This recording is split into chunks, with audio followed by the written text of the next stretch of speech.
Pero ni se ve, ¿vale? No se está apagando.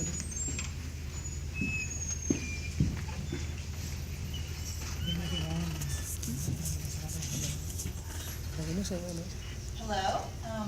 It's my pleasure to introduce, as Terry said, Alejandro Simon, or as I like to say, Alejandro Simon.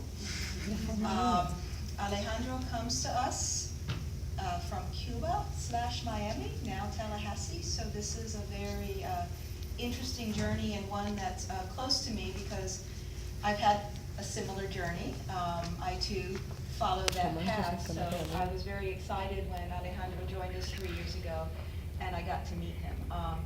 His journey is one of transformation. When he first got here, he was doing photography, some drawing and so forth, but wanted to venture more down that path. And even while here, he took a semester off and was in Valencia, so he's had some international experiences while here. And coming full circle, going back to some of the drawing and his Cuban roots as influences, I am very excited to present Alejandro Simon.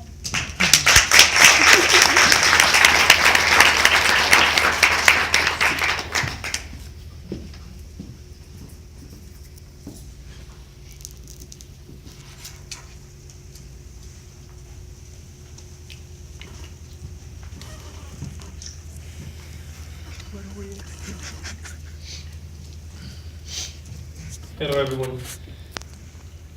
Back to the Roots is the name of my presentation, but before I begin, I want to thank Florida State University, faculty, and my whole committee, Judy, Terry, Paul, and Lillian, for always being there and offer their support. Of course, my family, and all of you for being here tonight. As Lillian said, back to the roots is an essential, it's crucial for my work. When I was working in my drawings, this name carried several meanings. It was, for me, going back to my culture, going back to the visual arts of the culture I grew up with in Cuba. It was going back to the principles of design and color, back to that innocence of a child when drawing and applying colors and lines onto the surface. And ultimately, it was going back to starting point of life, back to nature.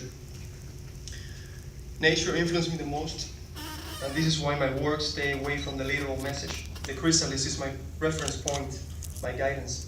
It is what I use as the main inspiration to elaborate on these amorphous organic flat shapes that have found more precision at the time of applying color and lines to create certain types of iconographies that would help me with the idea of decontextualizing my vision of reality.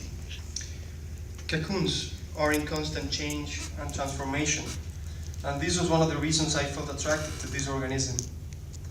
Also, the mysterious and the uncertain aspect of them. The fact that you know there's something happening inside of this cocoon, but you don't know exactly what. All you know is that it must be something incredible, because to go from a caterpillar to a butterfly, something magical needs to happen. It is like experiencing a magic trick. You will never know how it was done, but it blew your mind. And nature is so capable of doing those magic tricks over and over again. When I was in Valencia, I was able to see in person several artworks from the island, from Cuba, and one of them is Wilfredo Lam, one of my biggest influences.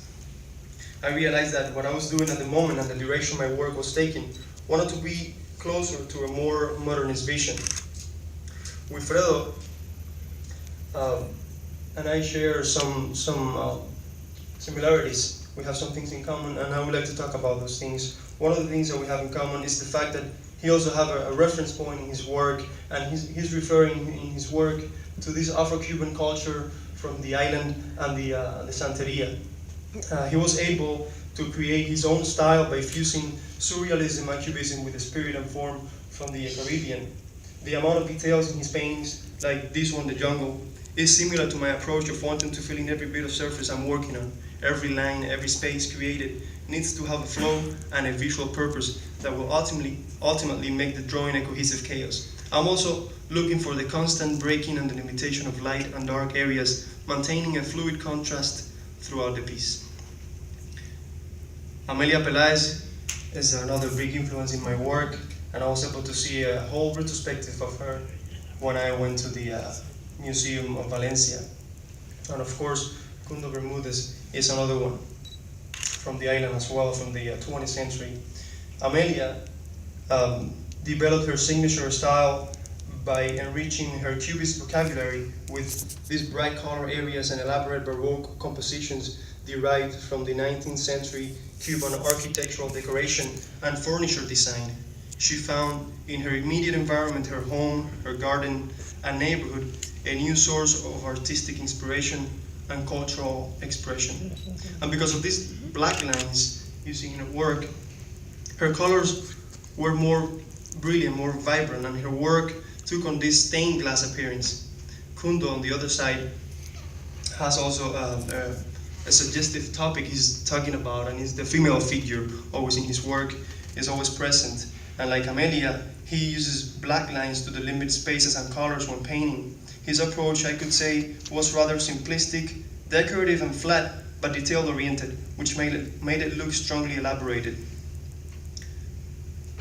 Beatriz Milhaces is another influence in my work. And the fact that she was born in Rio de Janeiro, Brazil, and the fact that she resides there has affected her work much. Her collages look excessively vivid and tropical. They are influenced by this carnival and festivity culture of Brazil. Looking at her collages signifies that you're going to be in presence of a constant movement of your eyes, of yourself, of your mind, of your body, and that is something I'm interested in when drawing as well. Acrylic, paint, markers is what I use to create these large format drawings. They help me discover different colors and transparencies that I wanted for these drawings.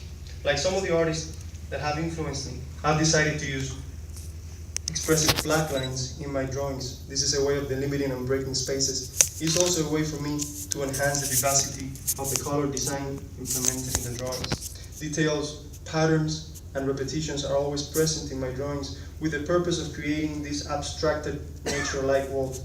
Interested in color and its behaviors, I treat it as one of the main content in my mixed media drawings. I draw with the idea of creating a fantasy world of what I would love to happen inside of this organism. It is telling people the act of creation is a beautiful thing, but it could also be a tedious process. It could be our salvation, or a myth, or an illusion, imagination or reality. I strongly believe that my intuitive process helps me develop the psychedelic type of world.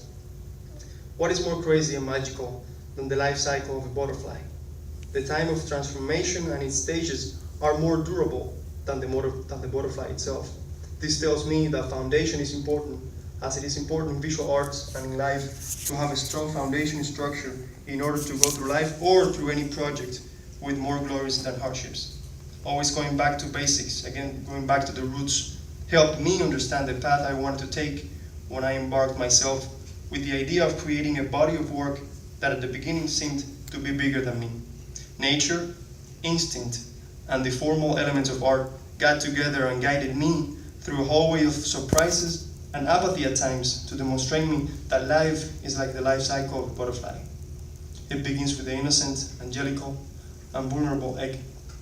This leads to a larva or a caterpillar that all it wants to do is eat, meaning learn, transforming into this cocoon where all the transformation or the major transformation takes place, doing nothing else but concentrating in itself, trying to develop the best of it so that at the end it can see the results, the achievements he waited so long for. Thank you.